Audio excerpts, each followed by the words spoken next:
أعوذ بالله من الشيطان الرجيم.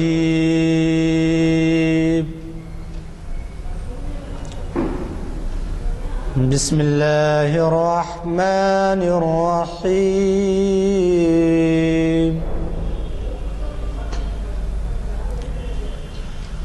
فلا صدق ولا صلى ولكن كذب وتولى ثم ذهب إلى أهله يتمطى أولى لك فأولى ثم أولى لك فأولى أيحسب الإنسان أن يترك سدى ألم يكن نطفة من مني يمنى ثم كان علقة فخلق فسوى فجعل منه الزوجين الذكر والأنثى أليس ذلك بقادر على أن يحيي الموتى أليس ذلك بقادر على أن يحيي الموتى صدق اللہ العظیم. آج یہ ہماری تاریخ اسلام کی 625ویں نشست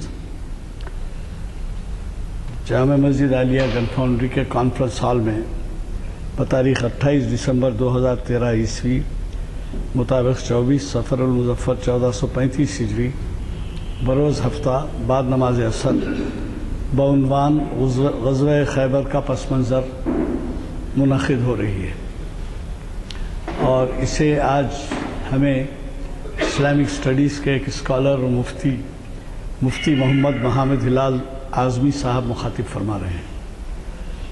مجھے جہاں تک خیال پڑتا ہے اعظمی صاحب شاید یہ پہلی دفعہ ہماری محفل کو نشست کو مخاطب کر رہے ہیں. میں خیال پڑتا ہے اس وجہ سے کہہ رہا ہوں کہ 625 نشستوں میں مجھے یاد نہیں ہے کہ وہ کبھی تشریف لائے ہیں، اور انہوں نے اس بات میں اشارہ کیا ہے کہ پہلا خطاب ہے ان کا. دیکھیے، جیسے کہ آپ واقف ہیں، ہم عنوان مقرر پر ہی چھوڑ دیتے ہیں، اور یہ غزوہ خیبر کا پس منظر یہ انہی کا دیا ہوا عنوان ہے، اور ہم اس سے استفادہ کریں گے کیونکہ یہ جو عنوان ہے اس میں کئی مصلحتیں چھپی ہیں، اور وہ آپ کے سامنے آئیں گی جب وہ پس منظر آپ کے سامنے بیان کیا جائے گا.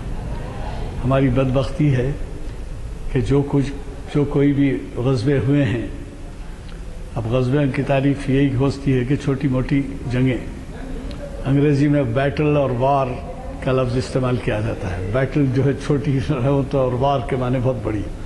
تو بہرحال جو بھی ہیں اس سے بھی ہمارے نوجوان اور ہمارے اسکالرس ناواقف ہیں.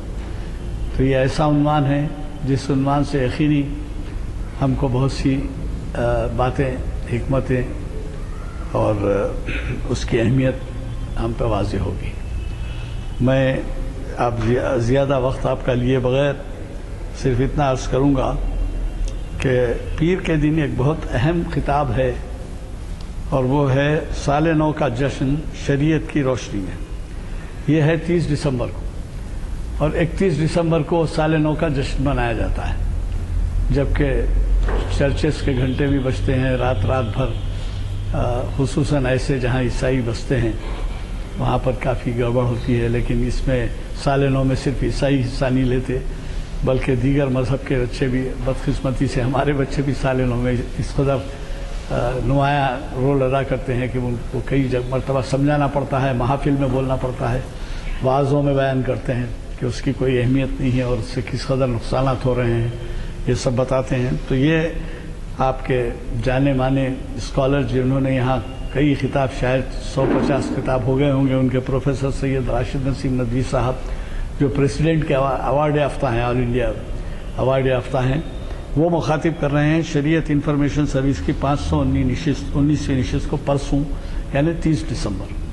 وہ مت بھولیے آنا، بلکہ نوجوانوں کو ساتھ ہوں، اسٹوڈنٹس کو، آج کل تو کالجز کو چھٹیاں بھی ہیں، لیتے آئیے تاکہ ان کو اس کی اہمیت معلوم ہو سکے، اور ایک بچہ جانے تو وہ اپنے ارد گرد کے ماحول کو متاثر کر سکتا ہے، اور وہ جو راتیں گزرتی ہیں لہو لعب میں، اس میں رکاوٹ پیدا کر سکتا ہے۔ اس لیے ضروری ہوتا ہے کہ آپ پر بھی اس کی ذمہ داری ہے کہ آپ اس کے لیے ہماری ان محافل کے سفیر بن جائیں اور لیتے آئیں۔ اور اس کے بعد جو ہے آپ کے جانے مانے مقرر، آپ واقف ہیں مستر مجاز صاحب سے، جو اقبال کے فارسی کلام کے اردو مترجم ہیں، اور آپ کو 100 سے زائد نشستیں آپ مخاطب کر چکے ہیں، گل پوشی ہوئی ان کی 100 سے زائد نشستوں میں۔ وہ جو ہے اقبال کی نظم فخر کے بارے میں، فخر نہیں فخر کے بارے میں مخاطب کر رہے ہیں کانفرنس ہال میں اسی جگہ چہارشنبے کے دن بعد اثر، اور وہ ہے محفل اقبال شناسی کی 740ویں نشست، اور وہ 21 جنوری کو ہے۔ تو میں آپ سے گزارش کرتا ہوں کہ ان دونوں محافل میں آپ شرکت فرمائیں، کیونکہ آج کے اس عنوان کے بعد کل اتوار کو CDs انیس الدین صاحب کی مرحوم کی سنائی جائیں گی، جو سائنٹسٹ تھے اور جنہوں نے قرآن کا ترجمہ کیا ہے، وہ ظہر میں سنائی جائیں گی بعد نماز ظہر، اور اس کے بعد یہ 2 آئٹم وہ آپ کے گوش گزار رہیں گے، لہذا ضرور شرکت فرمائیں گے۔ تو میں آج کے ہمارے مقرر جناب مفتی محمد محمد ہلال اعظمی صاحب سے گزارش کروں گا کہ وہ شہنشین پر تشریف لائیں اور ہمیں السلام علیکم ورحمۃ اللہ وبرکاتہ۔ الحمد للہ نحمده ونستعینه ونستغفره ونؤمن به ونتوکل علیہ ونعوذ باللہ من شرور انفسنا ومن سیئات اعمالنا، من يهده الله فلا مضل له ومن يضلل فلا هادي له، ونشهد ان لا اله الا الله وحده لا شريك له، ونشهد ان محمدا عبده ورسوله، اما بعد فاعوذ بالله من الشيطان الرجيم، بسم الله الرحمن الرحيم، وعدكم الله مغانم كثيرة تأخذونها فعجل لكم هذه، صدق اللہ العظیم۔ محترم بزرگوں اور دوستوں، تمام تعریفیں اس اللہ کے لیے ہیں جو مالک الملک ہے، توتی الملک ہے، تنزع الملک ہے، جس نے لفظ کن سے اس کون و فساد کو وجود بخشا۔ درود و سلام ہو امام الانبیاء، خاتم الانبیاء، افضل الانبیاء، سرکار دو عالم صلی اللہ علیہ وسلم پر، کہ جن کو اللہ تعالیٰ نے بشیر و نذیر، معلم بنا کر مبعوث فرمایا، اور اللہ کے رسول صلی اللہ علیہ وسلم اس کائنات کے عظیم سپہ سالار بھی ہیں۔ آج کا عنوان ہے غزوہ خیبر کا پس منظر۔ غزوہ اس جنگ کو کہا جاتا ہے جس میں سرکار دو عالم صلی اللہ علیہ وسلم شریک ہوئے ہوں۔ غزوات کی تعداد 27 بھی ہے، 24 بھی ہے، 21 بھی ہے۔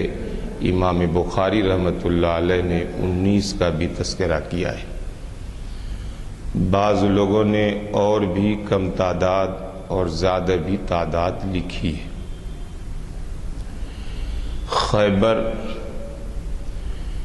مدینہ منورہ سے 200 میل کے فاصلے پر یہودیوں کی بستی ہے، یا 7 منزلیں دور ہیں، جہاں پہ یہودیوں کے بہت ہی مضبوط قلعے آباد تھے۔ پس منظر میں جانے سے پہلے اللہ کے رسول صلی اللہ علیہ وسلم جب ہجرت فرما کے مدینہ منورہ پہنچتے ہیں، مسلمانوں کے درمیان جو انصار و مہاجرین کی شکل میں ہے مواخات کراتے ہیں، اور جتنے بھی یہودیوں کے قبیلے ہیں، چاہے قبیلہ بنو قینقاع ہو، قبیلہ بنو نذیر ہو، یا قبیلہ بنو قریظہ، ان کے درمیان اللہ کے رسول صلی اللہ علیہ وسلم ایک معاہدہ فرماتے ہیں۔ حتیٰ کہ مشرکین کے قبائل سے بھی اللہ کے رسول صلی اللہ علیہ وسلم معاہدہ فرماتے ہیں، باقاعدہ دستخطیں لی جاتی ہیں، اور اس معاہدے کا نام تاریخ کے اوراق میں میثاق المدینہ کہا جاتا ہے۔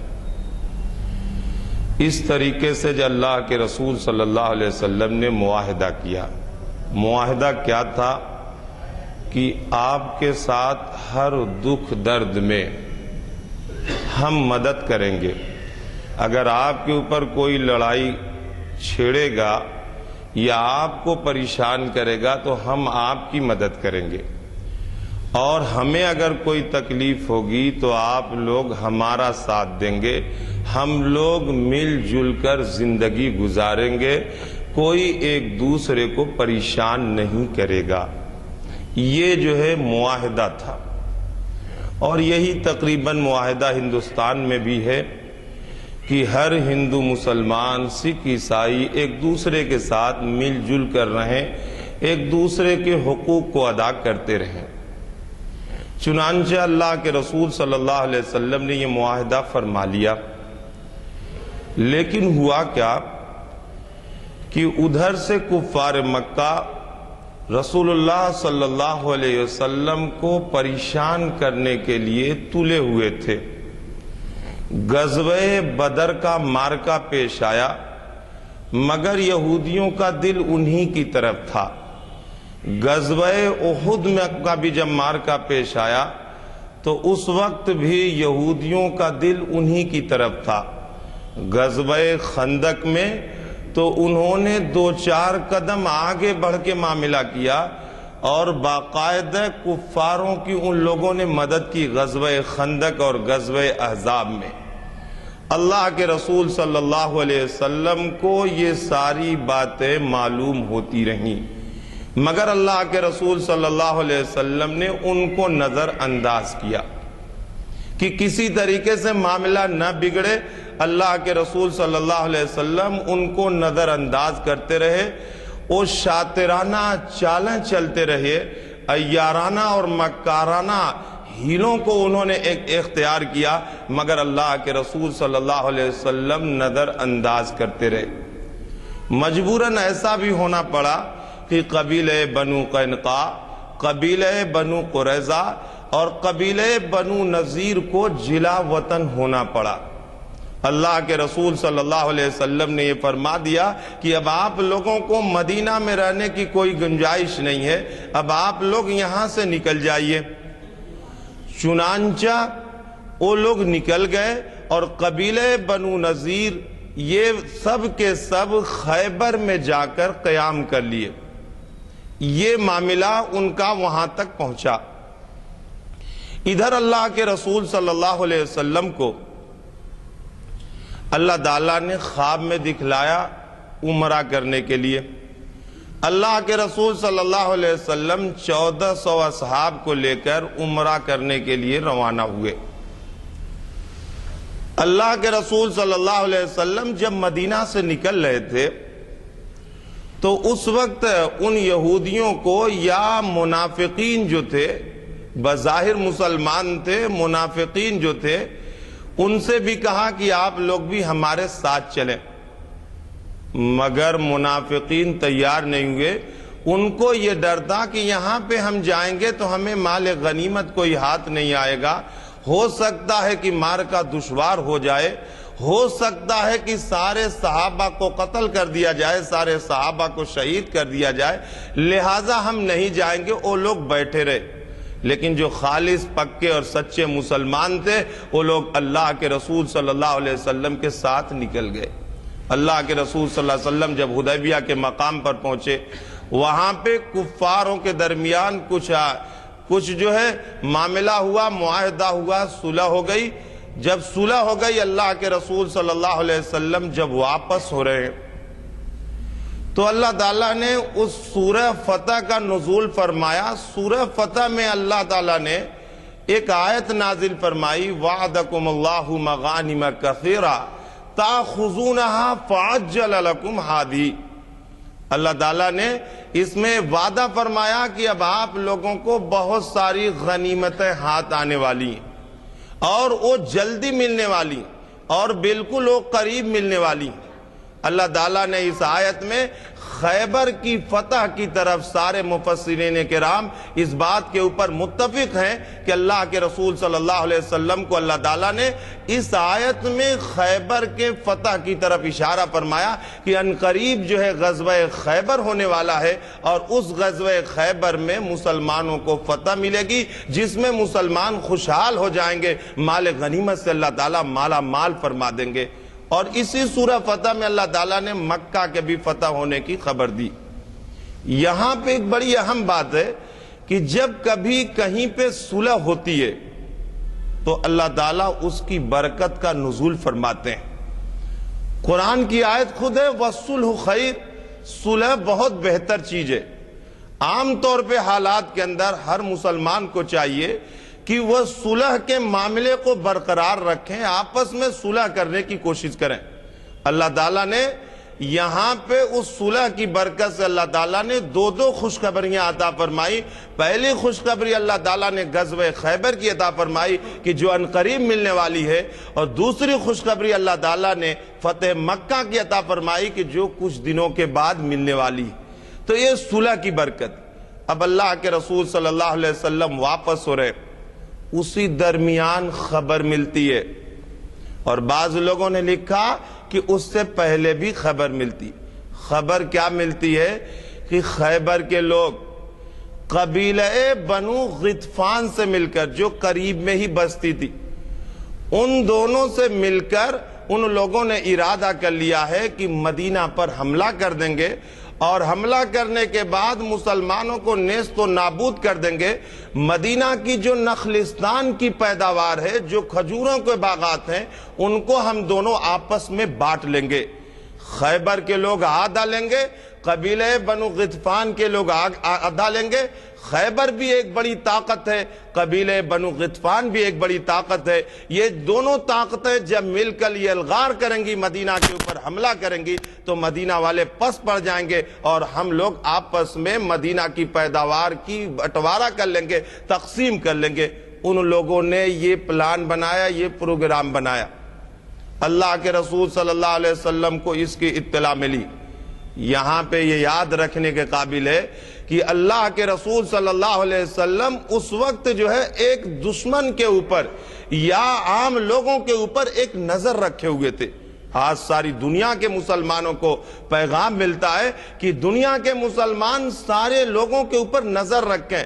کیا کیا چیزیں ہو رہی ہیں، کیا کیا تدبیریں ہو رہی ہیں، کیا کیا پلان ہو رہا ہے، کیا کیا پروگرام ہو رہا ہے، کیا چیز اچھائی ہو رہی ہے، کیا چیز جو ہے خرابی ہو رہی ہے۔ آج دنیا کے اندر بھی اسلام کو مٹانے کے لیے طرح طرح کی کوششیں ہو رہی ہیں۔ کہیں ان کے اخلاق خراب کیے جاتے ہیں، کہیں ان کے کردار خراب کیے جاتے ہیں، کہیں ان کی ارتقائی راستوں کو بند کرنے کی کوشش کی جاتی ہے، کہیں ان کی تہذیب کے اوپر، کہیں ان کے تمدن کے اوپر، کہیں ان کے کلچر کے اوپر، کہیں ان کے مذہب کے اوپر، کہیں ان کے شاعر کے اوپر حملہ کیا جاتا ہے، اور مسلمان اس کو سمجھ نہیں پاتا۔ آج بھی کیا ہے، یہودی بھی اسی کے اندر فکر میں ہے، عیسائی بھی اسی فکر میں ہے، کفار بھی اسی فکر میں ہے، مگر ہم کیا ہے، ہاتھ پر ہاتھ برے بیٹھے ہیں۔ یقین مانیے آج ہمیں عالمی منظر نامے کے اوپر کیا ہے ہماری نگاہ ہونی چاہیے، اور اس کو ختم کرنے کے لیے یا اس کو کسی طریقے سے مقابلہ کرنے کے لیے ہمیں تیار ہونا چاہیے۔ ہم ہاتھ پہ ہاتھ دھرے بیٹھے رہیں گے تو کچھ بھی نہیں ہونے والا ہے۔ کرگس بنا دیا ہے آج اسے، آج وقت نے جینا جسے پسند تھا شاہین کی طرح، تھرائی اپنے نام سے دنیا کی طاقتیں، جب تک جہاں صاحب کردار ہم رہے کچھ نہیں بدلے گا یار۔ سر بدلو یا دستار بدلو، عزت کے خواہش مند ہو تو کردار بدلو۔ اللہ کے رسول صلی اللہ علیہ وسلم نے عالمی منظر نامے کے اوپر نگاہ رکھی، اور اس وقت جو ہے یہ پتہ ان کو جب چلا کہ قبیلہ بنو غطفان اور خیبر کے لوگ مل کر مدینہ کے اوپر یلغار کرنے والے ہیں، اللہ کے رسول صلی اللہ علیہ وسلم کو معلوم ہو جانے کے بعد بھی اللہ کے رسول صلی اللہ علیہ وسلم نے اس خبر کی تصدیق کے لیے عبداللہ ابن رواحہ رضی اللہ تعالیٰ عنہ کو روانہ کیا۔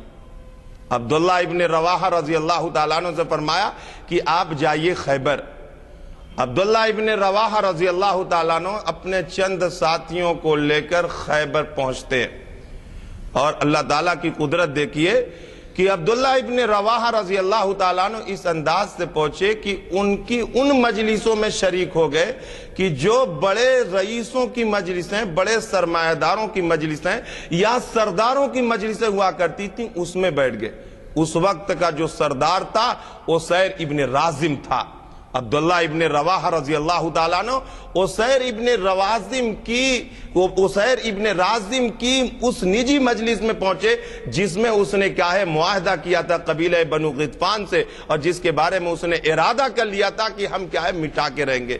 چنانچہ وہاں پہ پہنچے اور معلومات کی تو اسیر ابن رازم جیسا کی خبر تھی اسی حساب سے وہ بھی تیاری کر رہے تھے۔ وہ سب بھی کیا ہے اسی انداز سے تیاری کر رہے تھے کہ ہم کب جو ہے ان کے اوپر حملہ کریں۔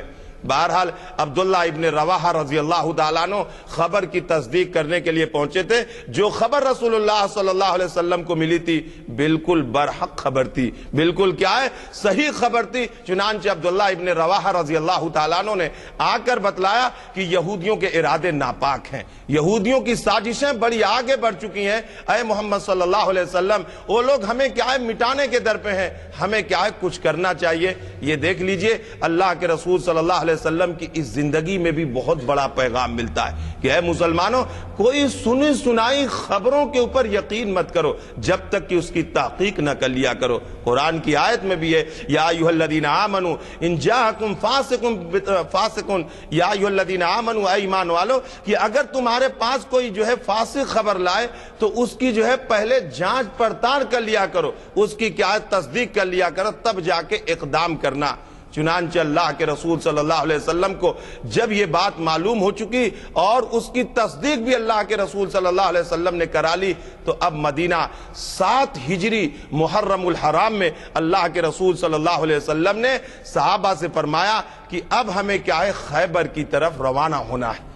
خیبر کی طرف کیا ہے روانہ ہونا، کیونکہ ان کے عزائم ناپاک ہیں، ان کی سازشیں بڑی گہری ہیں، وہ ہمیں کیا ہے ہمیں جڑ سے اکھاڑنے کے در پہ ہیں، وہ ہمیں ختم کرنے کے در پہ ہیں۔ ان کے اگر ہم نہیں اقدام کریں گے تو ایسی صورت میں وہ اقدام ہمارے اوپر کر دیں گے، لہذا ان سے پہلے، ان کے آگے بڑھنے سے پہلے ہی ہمیں کیا ہے دبوچ لینا چاہیے۔ یہاں پہ بھی اللہ کے رسول صلی اللہ علیہ وسلم کی، اللہ کے رسول صلی اللہ علیہ وسلم چاہتے تو مدینہ منورہ میں رہ کر ہی دفاع کرتے، مگر اللہ کے رسول صلی اللہ علیہ وسلم نے اقدام کی ترجیح دی، اقدام کو مقدم رکھا کہ ہمیں آگے جا کر ان کا کیا ہے مقابلہ کرنا ہے۔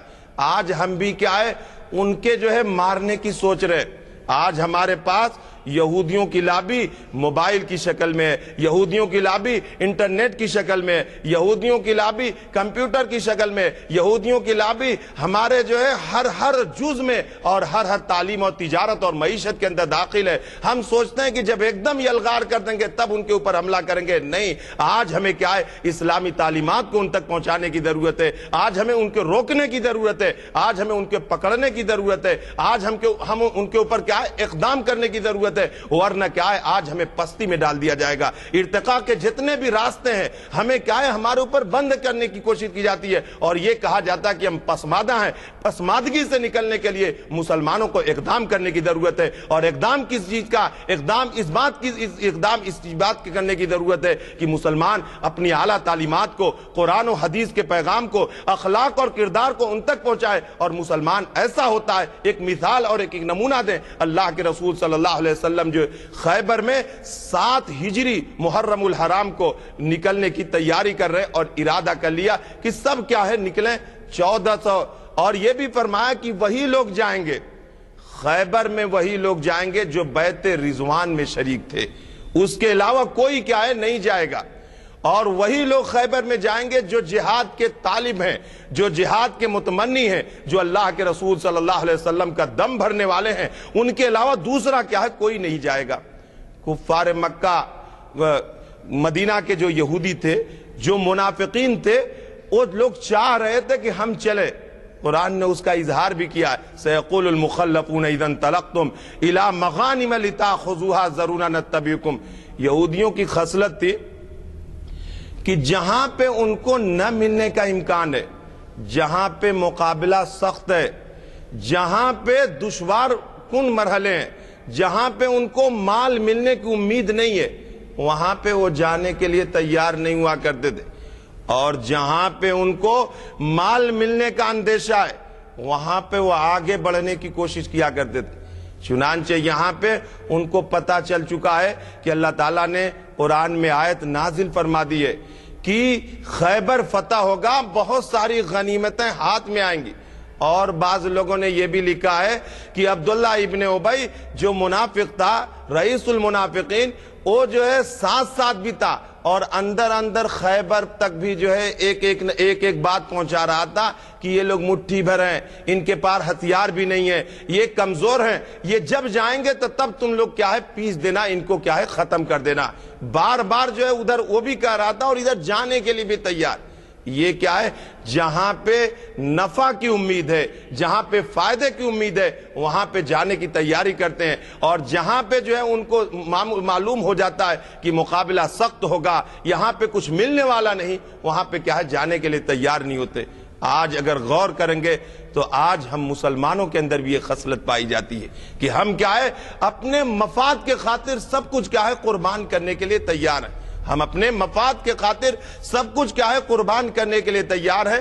اگر ہمارا مفاد کوئی وہاں پہ نہیں ہے تو ہم کچھ بھی کرنے کے لیے تیار نہیں ہے، حتیٰ کہ ہلنے اور بولنے کے لیے بھی تیار نہیں، دامے درمے سکھنے آگے بڑھنے کے لیے تیار نہیں ہے۔ جہاں پہ اگر ہمیں فائدہ مل جاتا ہے وہاں پہ کیا ہے عام طور پہ مسلمان آگے بڑھتا ہے، اور جہاں پہ اسے کچھ ملنے کی امید نہیں رہتی وہاں پہ کیا ہے آگے بڑھنے کے لیے تیار نہیں ہوتا۔ جبکہ اللہ کے رسول صلی اللہ علیہ وسلم نے مسلمانوں کو یہ پیغام دیا ہے کہ مسلمان کیا ہے اللہ کی رضا کے لیے آگے بڑھتا ہے، اللہ کی رضا کے لیے آگے بڑھتا ہے، جناب محمد رسول اللہ صلی اللہ علیہ وسلم کی شریعت کے لیے آگے بڑھتا ہے، اعلاء کلمت اللہ کے لیے بڑھتا ہے، انسانیت کے لیے بڑھتا ہے، اخلاق کے لیے بڑھتا ہے، تہذیب اور تمدن اور کلچر کے لیے مسلمان آگے بڑھتا ہے، چاہے اس کا کچھ بھی قربان ہو جائے۔ ہم سایہ دار پیڑ ہیں، زمانے کے کام آئیں، گھر سوکھ جائیں تو جلانے کے کام آئیں، کام ہے زندگی کے کام آنا، زندگی کس کے کام آئی ہے؟ ہمیں کیا ہے مسلمانوں کو اللہ کے رسول صلی اللہ علیہ وسلم نے پیغام دیا ہے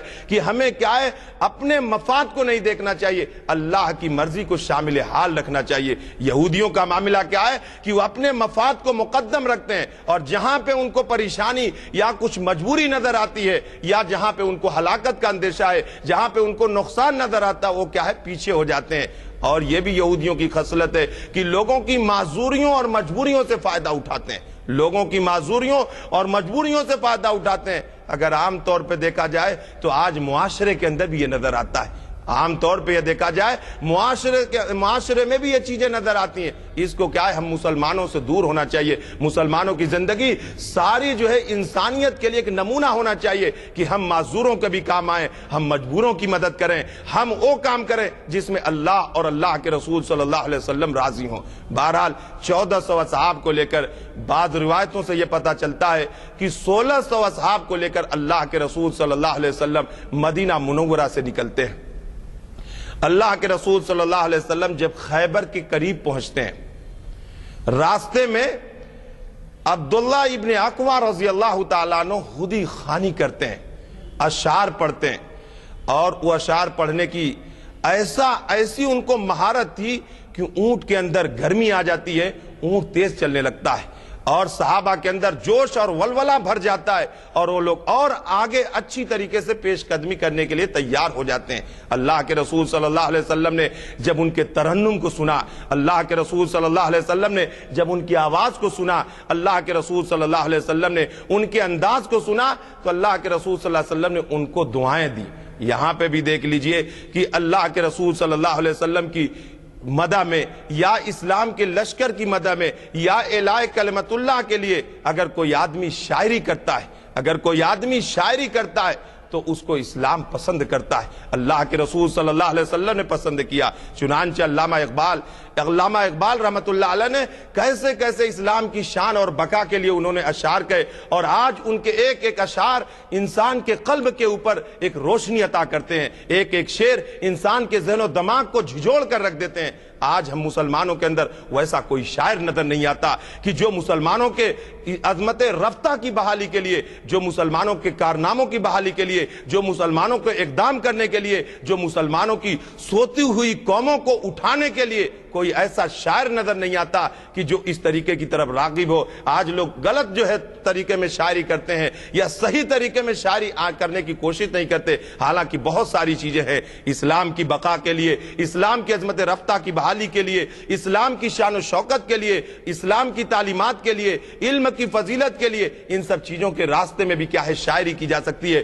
اس میں بھی اپنے تخیلات اور تصورات کو لایا جا سکتا ہے, لیکن کیا ہے ایسا نہیں کیا جاتا. عبداللہ ابن اقوا رضی اللہ تعالیٰ عنہ نے اسلام کی بقا کے لیے, اسلام کے مجاہدوں کے اندر جوش و ولولہ پیدا کرنے کے لیے انہوں نے شاعری کی. بہرحال اللہ کے رسول صلی اللہ علیہ وسلم پہنچتے, اللہ کے رسول صلی اللہ علیہ وسلم کی حکمت دیکھیے کہ خیبر پہنچنے سے پہلے اللہ کے رسول صلی اللہ علیہ وسلم نے اس جگہ کا انتخاب فرمایا کہ جو خیبر اور غطفان کے بیچ میں معاملہ, یعنی مقام رجی ایک جگہ ہے, مقام رجی, اس جگہ پہ اللہ کے رسول صلی اللہ علیہ وسلم نے فرمایا سارے صحابہ سے کہ یہیں پہ اپنی فوج کو اتار دیں, یہیں پہ لوگ اپنے اپنے کجاوے کو اتار دیں, یہیں پہ قیام فرمائیں. آپ اللہ کے رسول صلی اللہ علیہ وسلم کی حکمت دیکھیے کہ اللہ کے رسول صلی اللہ علیہ وسلم سیدھے خیبر کی طرف نہیں گئے, بلکہ اللہ کے رسول صلی اللہ علیہ وسلم نے خیبر کے سے پہلے ایک ایسی جگہ ہے کہ جہاں پہ دونوں جو ہے ملتے ہیں, قبیلہ غطفان کے لوگ اور ایسے ہی جو ہے خیبر کے لوگ, اور دونوں کے بیچ میں اللہ کے رسول صلی اللہ علیہ وسلم نے 1400 صحابہ کو یا 1600 صحابہ کو اللہ کے رسول صلی اللہ علیہ وسلم نے اتارا. یہ دیکھ لیجئے کتنی بڑی حکمت ہے. کوئی تدبیر یا کوئی عقل نہیں کام کر سکتی تدبیر کی طرح. تدبیر سے آدمی کام کرے تو اس کے اندر کتنی کیا حکمت ہوا کرتی ہے. جب وہ جو ہے فوج اتر گئی وہاں پہ, جب لشکر جو ہے وہاں پہ اتر گیا, قبیلہ غطفان کے لوگ اپنے اپنے گھروں سے نکلے, کیا دیکھتے ہیں کہ مسلمانوں کا لشکر موجود ہے. ان لوگوں نے کہا کہ اگر ہم خیبر جاتے ہیں تو ایسی صورت کے اندر ہمارا گھر خطرے میں ہے, لہذا ہم اپنے گھر کی حفاظت فرمائیں گے. چنانچہ اللہ کے رسول صلی اللہ علیہ وسلم کی حکمت عملی کی وجہ سے وہ کیا ہے قبیلہ غطفان کے لوگ وہیں کے وہیں رہ گئے, وہ لوگ آگے بڑھنے کے لیے کوشش بھی نہیں کیے. اب اللہ کے رسول صلی اللہ علیہ وسلم آگے پہنچتے ہیں, خیبر کی بستیاں نظر آتی ہیں. اللہ کے رسول صلی اللہ علیہ وسلم جب بستی کو دیکھتے ہیں تو دعا کرتے ہیں. کیا دعا کرتے ہیں کہ اللہ اس بستی والوں کے اوپر, ان بستی میں رہنے والوں کے اوپر, اس بستی کے اوپر اے اللہ خیر کا معاملہ فرما, اور ان کے شرور و فتن سے اللہ ہماری حفاظت فرما. اللہ کے رسول صلی اللہ علیہ وسلم نے دعا فرمائی. ابن ہشام نے لکھا ہے کہ اللہ کے رسول صلی اللہ علیہ وسلم کی سنت ہے کہ جب بھی وہ کسی بستی میں جایا کرتے تھے تو بستی کی جیسے ہی کچھ عمارتیں نظر آتی تھیں اللہ کے رسول صلی اللہ علیہ وسلم دعا فرمایا کرتے تھے. اب جو ہے رات ہو چکی ہے. اللہ کے رسول صلی اللہ علیہ وسلم بالکل خیبر کے قریب ہیں. خیبر کے سواد میں اللہ کے رسول صلی اللہ علیہ وسلم موجود ہے. رات ہو چکی ہے. مسلمان جاگ رہا ہے. یہودی کیا ہے سو رہے ہیں. جب صبح ہوتی ہے یہودی اپنی کدال اور اپنی جو ہے بیلچیاں لے کر نکلتے ہیں تو کیا دیکھتے ہیں کہ مسلمانوں کا لشکر بالکل سامنے موجود ہے. وہ ہکا بکا رہ جاتے ہیں. رات میں ہی کچھ بات ایسی چلتی ہے کہ حملہ کر دیا جائے, مگر اللہ کے رسول صلی اللہ علیہ وسلم نے فرمایا کہ اندھیرے میں کیا ہے حملہ نہیں کرنا چاہیے بلکہ کیا ہے اجالے میں حملہ کرنا چاہیے. یہاں پہ آج غور کرنے کی بات ہے کہ اس وقت مسلمان جاگ رہا تھا, یہودی سو رہے تھے, مگر آج افسوس کی بات ہے کہ مسلمان سو رہا ہے, یہودی جاگ رہے ہیں. آج افسوس کی بات ہے کہ مسلمان کیا ہے سو رہا ہے اور یہودی کیا ہے جاگ رہے ہیں. اس وقت معاملہ کیا تھا؟ اللہ کے رسول صلی اللہ علیہ وسلم کی حکمت عملی کیا تھی کہ اس وقت یہود کیا ہے سو رہا تھا, مسلمان جاگ رہا تھا, مگر آج معاملہ کیا ہے الٹا ہو چکا ہے کہ ہم سو رہے ہیں وہ جاگ رہے ہیں. وہ آج دنیا کی کمندوں کے اوپر اور دنیا کی تاج و تخت کے اوپر, دنیا کی معیشت کے اوپر, دنیا کے اقتصاد کے اوپر, دنیا کے ہتھیار کے اوپر, دنیا کی چیزوں کے اوپر وہ لوگ آج کیا ہے قبضہ بنائے ہوئے ہیں. طرح طرح کی خفیہ تدبیریں ہمارے خلاف کر رہے ہیں اور وہ خلاف اس وجہ سے کر رہے ہیں کہ ہمیں مٹانے کے در پہ ہیں. صرف ضد اور اناد اور سرکشی کی وجہ سے وہ ایسا کر رہے ہیں. ان کو خود معلوم ہے کہ قرآن کی تعلیمات بہت عمدہ ہے, ان کو خود معلوم ہے کہ اسلام ایک خوبصورت اور ایک بہترین مذہب ہے جو انسان کے لیے دستور حیات ہے, جس کی وجہ سے دنیا کا امن قائم ہو سکتا ہے, مگر وہ لوگ ایسا کرنے کے لیے تیار نہیں. چنانچہ اللہ کے رسول صلی اللہ علیہ وسلم نے وہاں خیبر پہنچنے کے بعد بھی روایتوں کے اندر یہ بات آتی ہے, علامہ شبلی رحمت اللہ علیہ نے لکھا ہے کہ خیبر پہنچنے کے بعد بھی سیرت النبی میں لکھا ہے کہ خیبر پہنچنے کے بعد بھی اللہ کے رسول صلی اللہ علیہ وسلم نے وہاں پہ صلح کرنے کی کوشش کی کہ کسی طریقے سے صلح ہو جائے, لڑائی کا معاملہ نہ ہو, مگر کیا ہے وہ لوگ تیار نہیں ہوئے. وہ لوگ کیا ہے تیار نہیں ہوئے. لکھا ہے علامہ شبلی رحمت اللہ علیہ نے سیرت النبی میں کہ اس وقت تک جو ہے صلح کی کرنے کی کوشش کی جائے کہ جب تک کہ کیا ہے وہ لوگ باغی نہ ہو جائیں, جب تک کہ کیا ہے وہ لوگ متشدد نہ ہو جائیں, جب تک کہ وہ لوگ کیا ہے بالکل کمر بستہ نہ ہو جائیں, تب تک کیا ہے صلح کرنے کی کوشش کی جائے. جو ہمارے راستے میں آ جائے اس سے لڑائی نہ کی جائے, اور جو ہمارے راستے میں آ کر ٹکرانے کی کوشش کی جائے اسی سے کیا ہے لڑائی کرنا ہے. اسلام اسی بات کی تعلیم دیتا ہے کہ جو ہمارے راستے میں آ جائے اور ہم سے وہ لڑنے کی کوشش کرے تبھی کیا ہے ہم اسے لڑائی کرنا ہے. جو ہمارے راستے میں نہیں آتا, جو ہمیں رکاوٹ نہیں کر ڈالتا, جو ہمارے بیچ میں نہیں آتا, ہمیں اس سے لڑائی کرنے کی کوئی ضرورت نہیں. اللہ کے رسول صلی اللہ علیہ وسلم نے اس وقت پوری کوشش کی کہ کسی طریقے سے صلح ہو جائے. عبداللہ ابن رواحہ رضی اللہ تعالیٰ عنہ کو اس وقت بھی روانہ فرمایا کہ یہودیوں سے کہو کہ کسی طریقے سے صلح کر لیں اور اپنے اس جو ہے باطنی چیزوں سے, خفیہ تدبیروں سے اور غلط عادتوں سے, غلط طریقوں سے باز آ جائیں, ہمارے بیچ سے ہٹ جائیں, ہم ان کا راستہ کیا ہے چھوڑ دیں گے.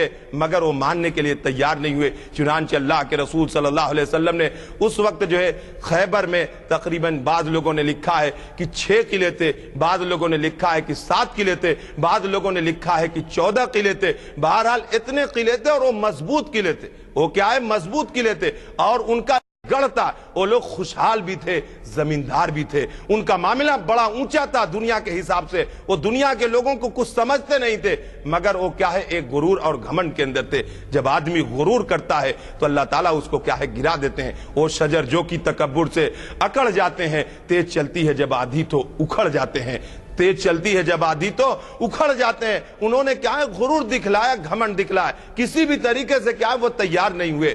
بہرحال اللہ کے رسول صلی اللہ علیہ وسلم نے اس وقت حکم عطا فرمایا. پہلے جو ہے قلعہ نائم فتح ہوا. بہت تھوڑی سی مزاحمت میں ہی قلعہ نائم جو ہے اللہ کے رسول صلی اللہ علیہ وسلم کے ایک صحابی ہیں, انہوں نے کیا ہے فتح کر لیا. گرچہ کی کیا ہے ان کی شہادت بھی ہو گئی. اب اس کے بعد جو طرح طرح کے کیا ہے قلعے فتح ہوتے رہے اور طرح طرح کے قلعے جو ہے فتح ہوتے رہے. اور ایک قلعہ جو تھا یہودیوں کا, جو قلعہ قموس تھا, جو کیا ہے بہت ہی مضبوط قلعہ تھا, بہت ہی مضبوط قلعہ تھا. اس میں ایک پہلوان تھا جس کا نام مرحب تھا. وہ 1000 جو ہے آدمیوں کی طاقت اپنے اندر رکھا کرتا تھا. اس کو جو ہے فتح کی باری آئی, حضرت ابو بکر صدیق رضی اللہ تعالیٰ عنہ کو روانہ کیا نہیں کامیابی ملی. حضرت عمر فاروق رضی اللہ تعالیٰ عنہ کو روانہ کیا, نہیں کامیابی ملی. اس طریقے سے یکے بعد دیگر صحابہ کو جو اللہ کے رسول صلی اللہ علیہ وسلم نے روانہ فرمایا, مگر کامیابی نہیں ہوئی. 20 دن محاصرے کے بعد اللہ کے رسول صلی اللہ علیہ وسلم نے ایک دن فرمایا شام کے وقت میں کہ کل میں اس شخص کے ہاتھ میں جھنڈا دوں گا کہ جو اس کو جو ہے فتح کر کے لائے گا. سب لوگوں نے رات بڑی بے چینی سے کاٹی. صبح جب ہوئی تو اللہ کے رسول صلی اللہ علیہ وسلم نے پوچھا کہ حضرت علی رضی اللہ تعالیٰ عنہ کہاں ہیں؟ حضرت علی رضی اللہ تعالیٰ عنہ کو اس وقت آشوب چشم تھا, آنکھ کی بیماری تھی. لوگوں نے کہا کہ وہ بیمار ہیں, معذور ہیں. اللہ کے رسول صلی اللہ علیہ وسلم نے فرمایا کہ ان کو حاضر کیا جائے. حضرت علی رضی اللہ تعالیٰ عنہ آتے ہیں, اللہ کے رسول صلی اللہ علیہ وسلم دیکھتے ہیں, اپنا جو ہے لعاب اپنے منہ سے نکال کر حضرت علی رضی اللہ تعالیٰ عنہ کی آنکھ میں لگا دیتے ہیں. ان کی آنکھ شفا یاب ہو جاتی ہے. حضرت علی رضی اللہ تعالیٰ عنہ نکلتے ہیں اور جو ہے قلعہ قموز کی طرف بڑھتے ہیں. ادھر سے وہ پہلوان بھی نکلتا ہے جو مرہب ہے, وہ کہہ رہا ہے کہ میں جو ہے بہادر ہوں, میں ہتھیار والا ہوں, میں جو ہے تجربہ کار ہوں, میرے مقابلے میں کوئی نہیں آ سکتا. اللہ کے رسول صلی اللہ علیہ وسلم نے حضرت علی رضی اللہ تعالیٰ عنہ کو بھیجا. حضرت علی رضی اللہ تعالیٰ عنہ نے اس وقت فرمایا کہ اللہ کے رسول صلی اللہ علیہ وسلم کیا میں لڑ کر سارے یہودیوں کو مسلمان بنا دوں؟ اللہ کے رسول صلی اللہ علیہ وسلم نے نہیں فرمایا کہ نرمی سے ان سے پیش آؤ اور یاد رکھو کہ اگر تم نے کسی ایک کو بھی مسلمان بنا لیا تو ایک سرخ اونٹ سے بھی زیادہ تمہیں ثواب ملے گا. ایک سرخ اونٹ کی قیمت اس زمانے کے حساب سے بہت زیادہ تھی اور آج کے زمانے کے حساب سے 15-20 لاکھ سے بھی زیادہ اس کی قیمت ہوگی, کہ ایک سرخ اونٹ سے بھی زیادہ قیمت ہوگی اگر تم صرف کیا ہے ایک کو جو ہے مسلمان بنا لاؤ گے. حضرت علی رضی اللہ تعالیٰ عنہ کو یہ جملہ فرمایا. حضرت علی رضی اللہ تعالیٰ عنہ آگے بڑھے, انہوں نے فرمایا کہ اے مرحب تو رجز پڑھ رہا ہے تو میں بھی رجز پڑھتا ہوں کہ جب میری ماں نے مجھے جنا تھا تو میرا نام کیا ہے, شیر رکھا تھا, اور میں جو ہے شیر کی طرح خطرناک ہوں, میں مہیب ہوں, میں ڈرانے والا ہوں, میں دھمکانے والا ہوں. اس کے بعد حضرت علی رضی اللہ تعالیٰ عنہ اور مرحب کے درمیان یلغار ہوتی ہے, آپس میں کیا ہے ٹکراؤ ہوتا ہے. حضرت علی رضی اللہ تعالیٰ عنہ نے اپنے ہاتھ کے ذریعے تلوار کا ایسا جوہر دکھایا کہ اس کے جو ہے اس کی دانتوں تک جو ہے تلوار پہنچ گئی. مرحب کا کام تمام ہو گیا. جب مرحب کیا ہے زمین پر گر گیا, تڑپنے لگا, اب اس کے بعد جو ہے سارے کے سارے یہودی پست پڑ گئے اور سارے کے سارے قلعے بھی فتح ہو گئے. اللہ کے رسول صلی اللہ علیہ وسلم کو جو اللہ تعالیٰ نے وعدہ فرمایا تھا وہ ساری کی ساری چیزیں اللہ تعالیٰ نے پوری فرمائی. وعدکم اللہ مغانم کثیرۃ تاخذونها, بے شمار غنیمتیں آئیں حتیٰ کہ مسلمان مالا مال ہو گئے. اس وقت کی بات ہے. ایک بات جو ہے کہہ کے ختم کی جاتی ہے کہ عبداللہ ابن رواحہ رضی اللہ تعالیٰ عنہ کو اللہ کے رسول صلی اللہ علیہ وسلم نے مقرر فرمایا. یہودی لوگ فرما رہے ہیں کہ ہم بانٹ رہے. جب بٹوارہ ہونے لگا ساری پیداوار سامنے تھی اور وہ لوگ اس شرط کے اوپر بٹوارہ کر رہے تھے. حضرت عبداللہ ابن رواحہ رضی اللہ تعالیٰ نے بٹوارہ کیا, 2 حصوں میں بانٹا. یہودیوں سے فرمایا کہ جو حصہ تم لینا چاہو لے لو, ہمیں جو چاہو دینا چاہو. ان لوگوں نے اس عدل و انصاف کو دیکھ کر نہایت ہی کیا ہے متحیر ہوئے اور اس کے بعد بہت سارے لوگ کیا ہے دائرہ اسلام کے اندر داخل ہوئے. اسی غزوے میں اللہ کے رسول صلی اللہ علیہ وسلم نے قبیلہ بنو قریظہ اور قبیلہ بنو نذیر کی ایک رئیسہ جس کا حضرت صفیہ رضی اللہ تعالیٰ عنہ جن کا نام ہے جو بعد میں ازواج مطہرات میں داخل ہوئی, ان کی جو ہے اس خاندان سے ان کا تعلق تھا. رئیسہ تھیں, بہت ہی خوبصورت تھیں. ایک صحابی آئے, انہوں نے فرمایا کہ اللہ کے رسول صلی اللہ علیہ وسلم حضرت صفیہ جو ہے آپ ہی کے لائق ہیں. اللہ کے رسول صلی اللہ علیہ وسلم نے حضرت صفیہ کو اپنی تحویل میں لیا اور پھر اس کے بعد ان کو اپنی باندی سے آزاد کرایا. آزاد کرنے کے بعد اللہ کے رسول صلی اللہ علیہ وسلم نے ان سے نکاح فرمایا, اور جب نکاح فرمایا تو اس نکاح کی برکت سے بہت سارے لوگ ایسے ہوئے جو دائرہ اسلام کے اندر داخل ہوئے. اللہ کے رسول صلی اللہ علیہ وسلم کی نکاح کے اندر بھی ہر حکمت تھی کہ اس کے اندر جو ہے بہت ساری چیزیں کیا ہے فوائد ہیں. تو بہرحال یہ غزوہ خیبر کا پس منظر ہے. اس طرح جو ہے اللہ کے رسول صلی اللہ علیہ وسلم نے یہودی سازشوں کا کیا ہے خاتمہ کیا, یہودیوں کی فتنہ پروری کا خاتمہ کیا, یہودیوں کی خراب عادتوں کا خاتمہ کیا, یہودیوں کی ضد اور اناد اور سرکشی کو اللہ کے رسول صلی اللہ علیہ وسلم نے ختم فرمایا. ساری دنیا کو اللہ کے رسول صلی اللہ علیہ وسلم نے پیغام دیا ہے کہ اے مسلمانوں, اے لوگوں, سرکشیوں کا یا فتنہ پردازیوں کا, عیاریوں کا, مکاروں کا, دغابازوں کا, شاطرانہ چالوں کا چلنے والوں کا دنیا کے اندر کوئی ٹھکانہ نہیں ہے. یہ لوگ غلط ہیں, یہ دنیا میں رہنے کے مستحق نہیں ہیں, بلکہ دنیا کے اندر عدل و انصاف ہونا چاہیے. دنیا کے اندر کیا ہے عدل و انصاف ہونا چاہیے. آج مسلمانوں کو اس بات کی ہر مسلمان کو ضرورت ہے کہ وہ حتی الامکان کوشش کرے کہ یہودیوں کی سازشوں سے بچتا رہے, حتی الامکان کوشش کرے کہ وہ غیروں کی سازشوں سے بچتا رہے, اور بڑھ کر کیا ہے اقدام کرے، بڑھ کر کیا ہے اقدام کرے، اسلام کی تعلیمات تک ان تک پہنچانے کی کوشش کرے، ان تک کیا ہے پہنچانے کی کوشش کرے، ظلم سہنے کے لیے کیا ہے تیار نہ ہو۔ کچھ نہ کہنے سے بھی چھن جاتا ہے اعزاز سخن، ظلم سہنے سے بھی ظالم کی مدد ہوتی ہے۔ آج ہم لوگ کیا ہے ظالموں کا ظلم سہتے ہیں، ہمیں ان کے ظلم سہنے کی ضرورت نہیں، بلکہ کیا ہے ہمیں ایک قلم کے ذریعے یا تحریر کے ذریعے، تقریر کے ذریعے، اپنے اعمال کے ذریعے، اپنی تجارت کے ذریعے، اپنی ملازمت کے ذریعے ہم ساری دنیا کے سامنے ایک پیغام رکھیں کہ ہم جو ہے مسلمان ایسا ہوتا ہے، دنیا سے خرابیوں کا خاتمہ کیا جائے اور اللہ کی مرضی کو دنیا کے اندر شامل حال رکھا جائے۔ یہی غزوہ خیبر کا پس منظر ہے اور یہی غزوہ خیبر کا پیغام بھی ہے۔ دعا کیجئے اللہ تعالیٰ کہنے سننے سے زیادہ عمل کرنے کی توفیق عطا فرمائے۔ وآخر دعوانا الحمدللہ رب العالمین۔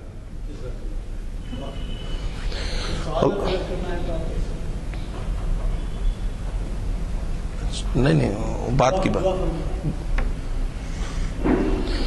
اللہم صلی علی محمد وعلی آل محمد وبارک وسلم۔ ربنا آتنا فی الدنیا حسنۃ وفی الآخرۃ حسنۃ وقنا عذاب النار۔ اللہ ہمارے گناہوں کو معاف فرما، اللہ ہمیں گناہ سے بچنے کی توفیق عطا فرما، اللہ ہمیں ہدایت عطا فرما، دینی شعور عطا فرما، دینی جذبہ عطا فرما، اسلام کا بول بالا فرما، قرآن پڑھنے، سمجھنے، تلاوت کرنے، عمل کرنے کی توفیق عطا فرما۔ اللہ جو بیمار ہیں اللہ ان کو شفا عطا فرما، اللہ جو قرض دار ہیں اللہ انہیں قرض سے خلاصی عطا فرما، اللہ جو بے روزگار ہیں اللہ ان کو روزگار عطا فرما، اللہ سارے مرحومین کی مغفرت فرما۔ اے اللہ ہم میں سے جن کے والدین دنیا سے جا چکے ہیں اے اللہ ان کی قبر کو نور سے منور فرما، اللہ جو باقی ہیں تادیر خدمت کرنے کی توفیق عطا فرما، شرور و فتن سے حفاظت فرما، مصائب اور حوادث سے حفاظت فرما، سارے عالم کے مسلمانوں کی حفاظت فرما، سب کو صراط مستقیم پر چلا۔ اللہ جتنے بھی غیر مسلم ہیں اللہ تو ان کو ایمان کی دولت سے مالا مال فرما۔ اے اللہ اس ملک کی، اس شہر کی، اس بستی کی حفاظت فرما، اللہ ہم سب کی حفاظت فرما۔ اے اللہ جو بچے اور بچیاں غیر شادی شدہ ہیں اللہ ان کو مناسب جوڑا عطا فرما، اللہ جو بے اولاد ہیں اللہ ان کو اولاد عطا فرما۔ اے اللہ جو لوگ ان مجلسوں کا، ان محفلوں کا انعقاد کرتے ہیں اللہ ان کو پورا پورا اجر عطا فرما، اللہ جو لوگ تعاون کرتے ہیں اللہ ان کو پورا پورا اجر عطا فرما، اللہ ان کو صحت عطا فرما، تندرستی عطا فرما، تا دیر سایہ عطا فرما۔ اے اللہ ہم سب کے اوپر رحم و کرم کا معاملہ فرما، اللہ جتنے بھی حاضرین ہیں اللہ ان کے گھروں میں، ان کی زندگیوں میں، ان کی کمائیوں میں، نسلوں میں اللہ برکت عطا فرما، شر سے، حادثوں سے، آفتوں سے، بلاؤں سے، مصیبتوں سے، بیماریوں سے اللہ حفاظت فرما، اللہ ہمارے اوپر رحم و کرم کا معاملہ فرما، اللہ ہماری دعاؤں کو محض اپنے فضل و کرم سے قبول فرما۔ ربنا تقبل منا انك انت السميع العليم وتب علينا انك انت التواب الرحيم صلی اللہ تعالی علی خیر خلقہ محمد وآلہ واصحابہ اجمعین برحمتک یا ارحم الراحمین والحمد للہ رب العالمین۔